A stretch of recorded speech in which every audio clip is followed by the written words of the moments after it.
आदि गुरु शंकराचार्य जी, एक ये सत्य घटना है। एक भक्त गए उनके पास में, और भक्त जब पहुंचे तो अब गुरुजी के शिष्य, देखिए कई कई बार क्या होता है कि हमारे गुरुजी बहुत पहुंचे हुए, उन्होंने मंत्र भी दे दिया, किंतु कभी कभी गुरुजी अपने शिष्यों को कुछ सेवाएं, कुछ पूजन नहीं बता पाते, जिसके कारण हमारे जीवन में जो कुछ बातें आने वाली रहती हैं, जो कुछ सफलताएं आने वाली रहती हैं, वो रुकी रहती हैं। तो आदिगुरु शंकराचार्य जी के पास एक शिष्य गया। शिष्य ने कहा, प्रभु इतना प्रयास करता हूं। उन जो शिष्य थे उनके, शंकराचार्य जी के, उनके जीवन में वास्तव में कोई कर्म नहीं था, कोई रोजगार नहीं था। बोले काम तो बहुत करते थे, रोजगार ढूंढने भी जाते थे, किंतु सफलता नहीं मिलती थी।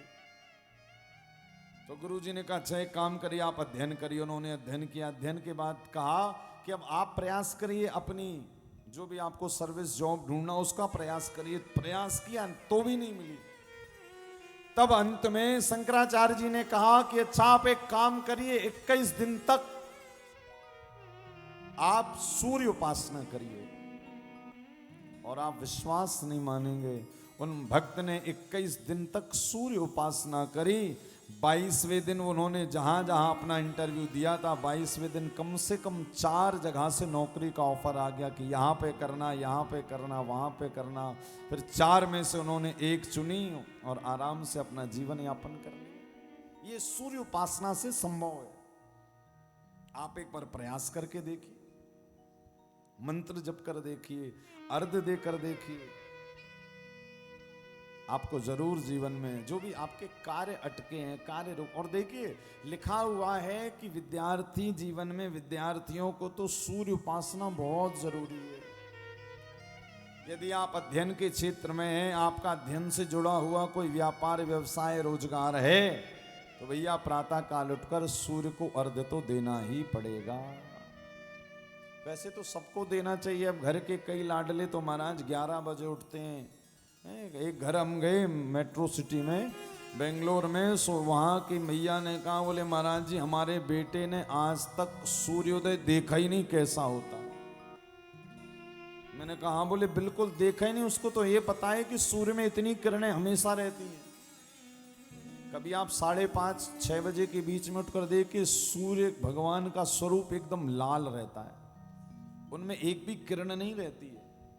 उस समय आप दर्शन करिए और फिर उस समय देखिए महाराज, आप जो दिल से प्रार्थना कर देंगे वो उन तक जरूर पहुंचेगी। और आपके जीवन में जो भी समस्या रुकी है, जो भी समस्या है, धन की है, संतान की है, विद्या की है, यश की है, पुरुषार्थ की है, इसी कारण तो भगवान ने सूर्य को ग्रहपिंड नहीं कहा, सूर्य को साक्षात नारायण कहा है। सूर्य नारायण। इसी कारण हर एक व्यक्ति को अर्घ देना चाहिए प्रातः काल उठकर।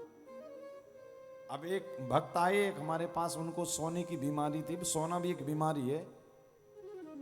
अब सोने की बीमारी थी, बोले महाराज जी इतनी जल्दी तो उठ नहीं सकते।